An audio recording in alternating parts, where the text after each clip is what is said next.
അസ്സലാമു അലൈക്കും വറഹ്മത്തുള്ളാഹി.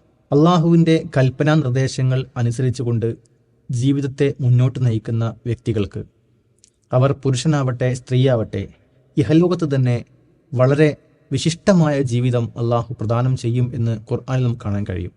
മൻ അമില സ്വാലിഹൻ മിൻ ദക്കരിൻ ഔ ഉൻസ ഫലനുഹ്യിയന്നഹു ഹയാത്തൻ ത്വയ്യിബ.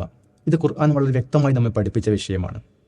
ഒരു വിശ്വാസിയെ സംബന്ധിച്ചിടത്തോളം അയാൾക്ക് നന്മകൾ വരുമ്പോൾ തീർച്ചയായും ആ നന്മകൾ അള്ളാഹുവിൻ്റെ പക്കൽ നിന്നുള്ള അനുഗ്രഹമാണ് എന്ന് മനസ്സിലാക്കുകയും അത്തരം അനുഗ്രഹങ്ങളെ അള്ളാഹുവിൻ്റെ മാർഗത്തിൽ ഉപയോഗപ്പെടുത്തുകയും ചെയ്യുമ്പോൾ ആ അനുഗ്രഹങ്ങൾക്ക് വർധനവുണ്ടാവുകയാണ്. എന്നാൽ ദുഃഖകരമായ അനുഭവങ്ങൾ ഉണ്ടാകുമ്പോൾ തീർച്ചയായും അതിൽ ക്ഷമ കൈക്കൊള്ളുവാൻ അയാൾ സന്നദ്ധനാവുകയും ചെയ്യും.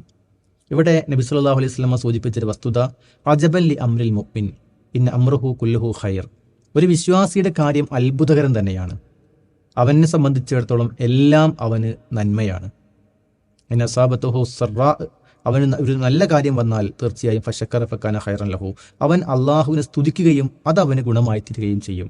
ഒരു ബുദ്ധിമുട്ട് വന്നാൽ അവൻ അതിൽ ക്ഷമിക്കുകയും ചെയ്യും. ആ ക്ഷമക്ക് അള്ളാഹുവിൻ്റെ അടുക്കൽ നിന്ന് പ്രതിഫലം ലഭിക്കും, അതും അവന് പ്രയോജനകരമായി ഭവിക്കും.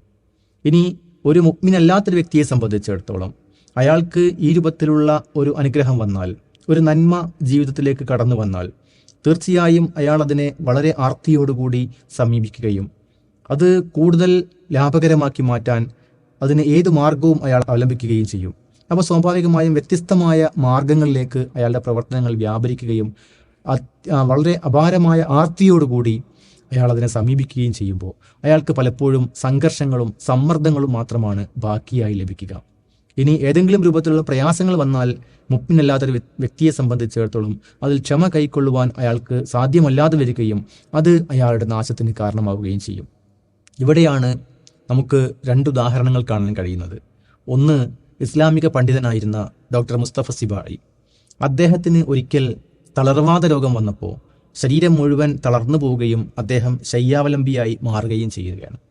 ആ ഘട്ടത്തിൽ ഒരു പ്രതീക്ഷയ്ക്ക് വകയില്ല എന്ന് എല്ലാവർക്കും മനസ്സിലാക്കാൻ കഴിയുന്ന ഒരു ഘട്ടത്തിൽ അദ്ദേഹം ക്ഷമ കൈക്കൊള്ളുകയും ആ ഒരു അവസരം ഗ്രന്ഥരചനയ്ക്ക് വേണ്ടി ഉപയോഗപ്പെടുത്തുകയും ചെയ്തു.